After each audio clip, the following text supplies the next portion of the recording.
సిద్ధరామయ్య ముఖ్యమంత్రిగా పదవిని చేపట్టిన మొదటి రోజు నుంచే ఏం చేశారనేది పక్కన పెడితే చివరి రోజు వరకు కూడా తన కాంగ్రెస్ మార్కు ముద్ర వేసి వెళ్ళారు.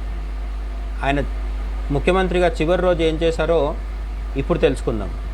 కర్ణాటక మాజీ ముఖ్యమంత్రి సిద్ధరామయ్య తన పదవిలో ఉన్న చివరి రోజున 41 కోట్లు, అక్షరాల 41 కోట్లు భారీ నిధులను కురుబా సంఘానికి మంజూరు చేశారని వార్తలు వచ్చాయి. కురుబా అనేది కర్ణాటకలో ఒక కులం.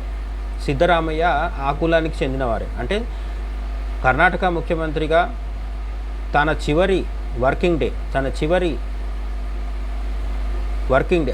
ముఖ్యమంత్రి పీఠంలో తన చివరి రోజు కూర్చున్న సమయంలో తన సొంత కులానికి కాంగ్రెస్ ముఖ్యమంత్రి సిద్ధరామయ్య 41 కోట్లు దారదత్తం చేశారు.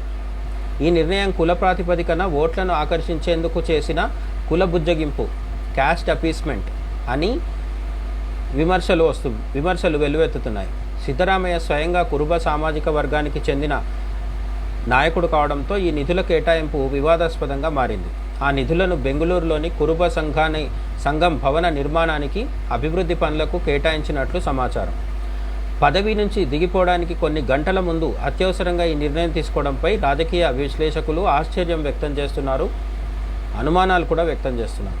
అధికారంలో ఉన్నప్పుడు తన సొంత వర్గానికి మేలు చేయడం ద్వారా రాజకీయ లబ్ధి పొందాలని చూశారని ప్రతిపక్షాలు ఆరోపిస్తున్నాయి.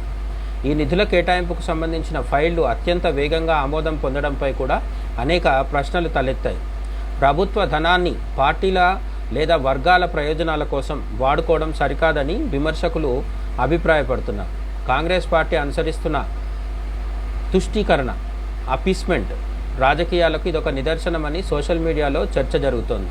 అయితే సిద్ధరామయ్య వర్గం దీనిని సాధారణ పరిపాలన నిర్ణయమని, సంఘాల అభివృద్ధి కోసం నిధులు ఇవ్వడం సహజమేనని వాదిస్తోంది. ఒక కుల సంఘానికి 41 కోట్లు భవన నిర్మాణానికి కేటాయించడం సర్వసాధారణమైన విషయం, అది తప్పేం కాదు.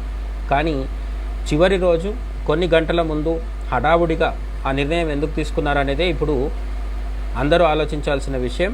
దీన్నే కాంగ్రెస్ మార్కు అపీస్మెంట్, తుష్టీకరణ పరిపాలనా విధానం అంటారు. మీరేమనుకుంటున్నారో కామెంట్స్లో చెప్పండి. జై హింద్.